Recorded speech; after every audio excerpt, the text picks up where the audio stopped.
Ok les jeunes, les Gen Z, les étudiants, les homo sapiens, on s'en va jouer dehors dans la cour pour courir.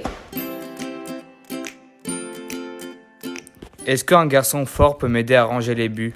Est-ce qu'il a une fille qui pourrait m'accompagner à l'infirmerie?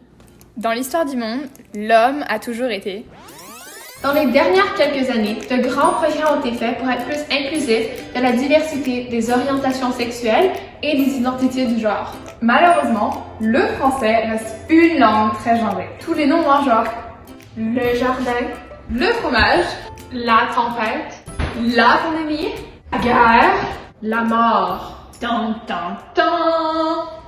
Mais voyons donc, c'est toujours au féminin les pires choses au monde. Commençons d'abord par une petite leçon de français. Le français est l'une des nombreuses langues qui utilise ce qu'on appelle un genre grammatical. Et contrairement à l'allemand et d'autres langues par exemple, le français n'a pas de genre neutre. Comme le précise le rapport des Nations Unies sur le langage inclusif, il est important de faire la différence entre le genre et le sexe. Ouais, mais c'est quoi la différence? Eh bien, la différence, c'est que le genre, c'est une construction socio-culturelle des rôles féminins et masculins, alors que le sexe fait référence aux caractéristiques biologiques. Un peu comme être né mâle, femelle ou intersexe? Ouais. Ces deux identités sont totalement indépendantes l'une de l'autre. Par exemple, quelqu'un pourrait être né dans un corps mâle, mais s'identifier comme femme trans, personne non-binaire ou n'importe quelle autre identité du genre.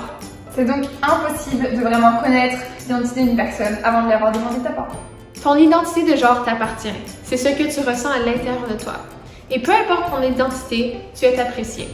Alors, qu'est-ce que la communauté francophone peut faire en tant qu'allié pour avoir un langage plus inclusif?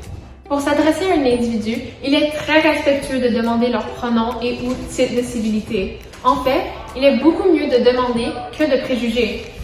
De plus, saviez-vous que certains dictionnaires, tels que le Robert, reconnaissent le pronom IL, qui est la version neutre de il et elle?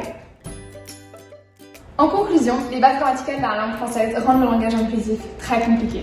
Mais c'est correct de faire des erreurs parce qu'on est tous en train d'apprendre. Lorsque nous faisons des erreurs, il est important de toujours garder l'esprit ouvert, s'excuser et se corriger, et surtout encourager un partage sain des connaissances. Il existe des solutions pour créer un environnement où chacun se sent respecté, compris et en sécurité pour l'échange. Il est important de normaliser et d'ouvrir la porte à ce genre d'échange pour que les gens se sentent en sécurité de partager leurs pronoms. Hey yo tout le monde, j'espère que vous avez passé un bel été. On va commencer la journée par faire un tour de table en partageant nos pronoms. Utilisez des termes neutres lorsque vous vous adressez à un groupe. Ok les jeunes, les Gen Z, les homo sapiens, les étudiants, on s'en va courir dehors pour le cours d'éducation physique aujourd'hui. Ajoute tes pronoms à ta signature, tel sur son courriel, sur Zoom, etc. Tout se passe à merveille. Je pense très fort à toi, Marie-Françoise G. Elle.